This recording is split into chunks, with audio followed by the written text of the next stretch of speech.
வணக்கம். திசைகளின் 10 மணி செய்திகள். கெடாவை தொடர்ந்து பினாங்கு மாய்கா அதிரடி, தேசிய முன்னணியிலிருந்து வெளியேற தீர்மானம். தேசிய முன்னணி மாய்காவுடன் எந்தவொரு வாய்ப்புகளையும் பகிர்ந்து கொள்வதில்லை, எல்லா பதவிகளையும் அவர்களே எடுத்துக் கொள்கிறார்கள் என பினாங்கு மாய்கா தலைவர் ஜே தினகரன் குற்றம் சாட்டினார். நாடாளுமன்ற தொகுதிகள், அரசு நிறுவன பதவிகள் உட்பட எதுவும் தங்களுக்கு கிடைப்பதில்லை என அவர் குறிப்பிட்டார். மாய்காவை மாற்றுவது அவ்வளவு எளிதல்ல என்றும், மாய்கா இல்லாமல் 16வது பொதுத் தேர்தலை சந்திப்பது தேசிய முன்னணிக்கு எளிதாக இருக்காது என்றும் தினகரன் கடும் எச்சரிக்கை விடுத்தார். பினாங்கு மாய்காவின் இந்த தீர்மானம் கட்சியின் தேசிய தலைவர், மத்திய செயற்குழுவின் கவனத்திற்கு எடுத்துச் செல்லப்பட்டு இறுதி முடிவு எடுக்கப்படும். கட்சியின் வளர்ச்சியையும் இந்தியர்களின் நலனையும் கருதி எந்த கட்சியுடனும் பேச்சுவார்த்தை நடத்த மாய்கா தயாராக உள்ளது என ஏற்கனவே அதன் தேசிய தலைவர் தான்ஸ்ரீ எஸ்.ஏ. விக்னேஸ்வரன் கூறியிருந்தார் என்பது குறிப்பிடத்தக்கது. தேசிய கொடியான ஜாலோர் கமிலாங்கை தலைகீழாக ஏற்றியதாக கூறப்படும் 59 வயது கடைக்காரர் ஒருவர் பினாங்கில் கைது செய்யப்பட்டுள்ளார். இந்த சம்பவம் குறித்த காணொலி சமூக வலைதளங்களில் பரவி மக்கள் மத்தியில் அதிர்ச்சியை ஏற்படுத்திய நிலையில் நாடு முழுவதும் 16 புகார்கள் பெறப்பட்டதாக பினாங்கு காவல்துறையின் இடைக்கால தலைவர் முகமது அல்வி ஜைனால் அபிடின் தெரிவித்தார். சின்னங்கள், பெயர்களின் முறையற்ற பயன்பாட்டை தடுக்கும் சட்டம் 1963, சிறு குற்றங்கள் சட்டம் 1955, தொடர்பு பல்லூடக சட்டம் 1988 ஆகிய சட்டங்களின் கீழ் இந்த வழக்கு விசாரிக்கப்படுகிறது.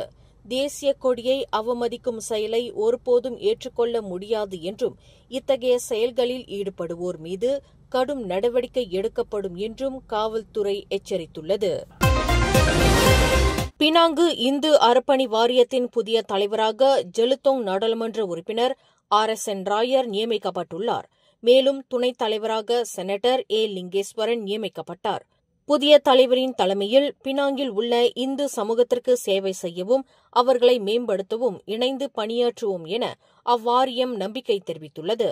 இந்த புதிய நியமனங்கள் இந்து சமூகத்தின் தேவைகளை சிறப்பாக பூர்த்தி செய்யும் என எதிர்பார்க்கப்படுகிறது. கெடா பினாங்கு மாநில மாய்கா எடுத்த அதிரடி முடிவுகளைத் தொடர்ந்து பேரா மாநில மாய்காவுக்கும் பரிக்காத்த நேஷனலுக்கும் இடையே கூட்டணி உருவாக வாய்ப்பு இல்லை என பேரா மாநில முதல்வர் டத்தோஸ்ரீ சாரானி முகமட் கூறியுள்ளார். பேரா மாய்காவுடன் எந்த பிரச்சினையும் இல்லை என்றும், தங்களுக்குள் நல்லுறவு நிலவுவதாகவும் அவர் திட்டவட்டமாக தெரிவித்தார். மாய்காவுக்கு சட்டமன்ற உறுப்பினர் இல்லாத போதும் அரசுக்கு சொந்தமான நிறுவனங்களில் அவர்களுக்கு முக்கிய பதவிகள் வழங்கப்பட்டுள்ளன என்றும் அவர் சுட்டிக்காட்டினார். கூட்டணியிலிருந்து வெளியேறினால் இந்த பதவிகளை அவர்கள் இழக்க நேரிடும் என்றும் அவர் எச்சரித்தார். பினாங்கில் தேசிய கொடியை தலைகீழாக ஏற்றிய விவகாரத்தில் கலங்கிய நீரில் மீன்பிடிக்க வேண்டாம் என அனைத்து தரப்பினருக்கும் DAP பொதுச் செயலாளர் ஆந்தனி லாக் கடும் எச்சரிக்கை விடுத்துள்ளார். கடைக்கு சென்று போராட்டம் நடத்தப் போவதாக அச்சுறுத்துவதும், கொடியை எப்படி ஏற்றுவது என கற்றுக் கொடுக்கப் போவதாக கூறுவதும் ஒருவகை அச்சுறுத்தல் நடவடிக்கை என அவர் விமர்சித்தார். மலேசிய மக்கள் இத்தகைய அச்சுறுத்தல் நடவடிக்கைகளை ஒருபோதும் ஏற்க மாட்டார்கள் என்றும் அவர் தெரிவித்தார். இந்த விவகாரம் குறித்து காவல்துறை ஏற்கனவே விசாரித்து வரும் நிலையில் இதில் அரசியல் ஆதாயம் தேட வேண்டாம் எனவும் அவர் கேட்டுக் கொண்டார்.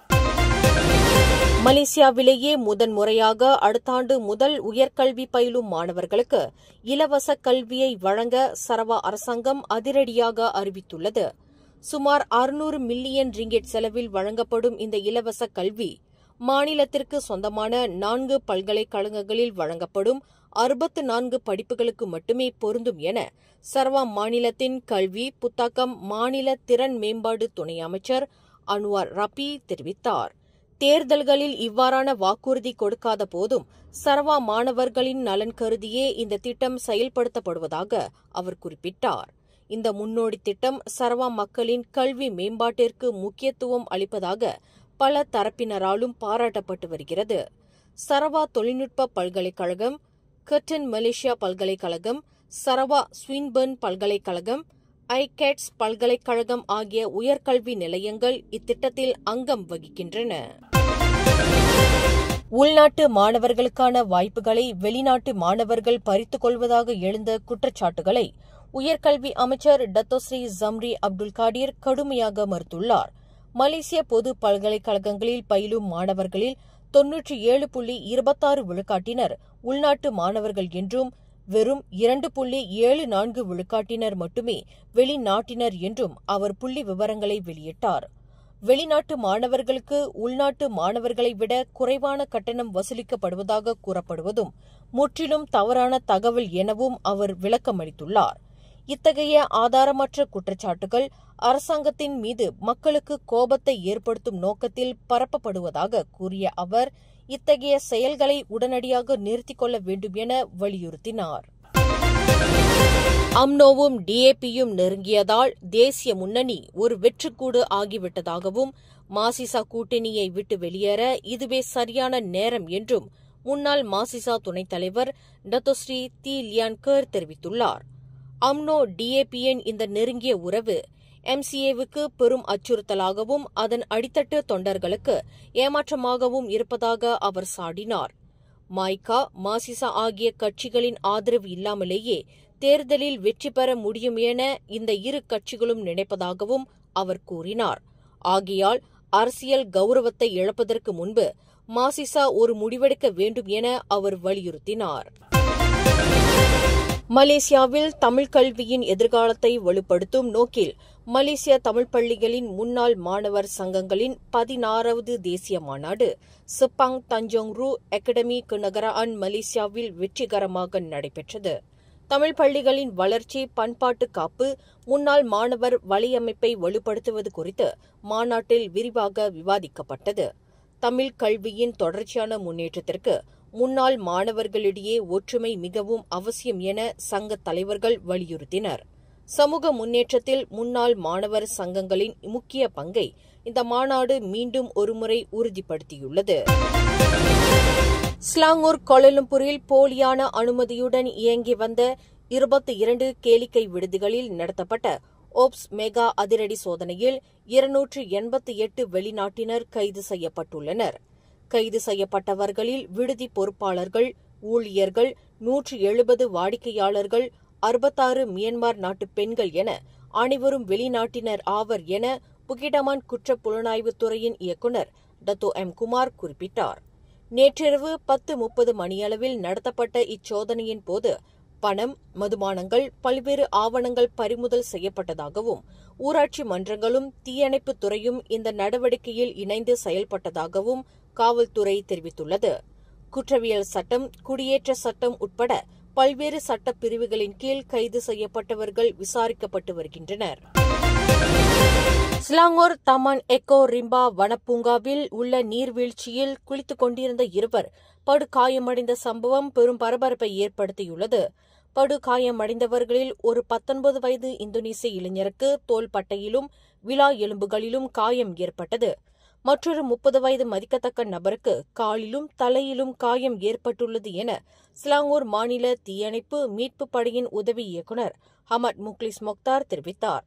தகவல் அறிந்து விரைந்து வந்த தீயணைப்பு மீட்புப் படையினர் இருவரையும் மீட்டு சிலாயாங் மருத்துவமனையில் சேர்த்துள்ளனர்.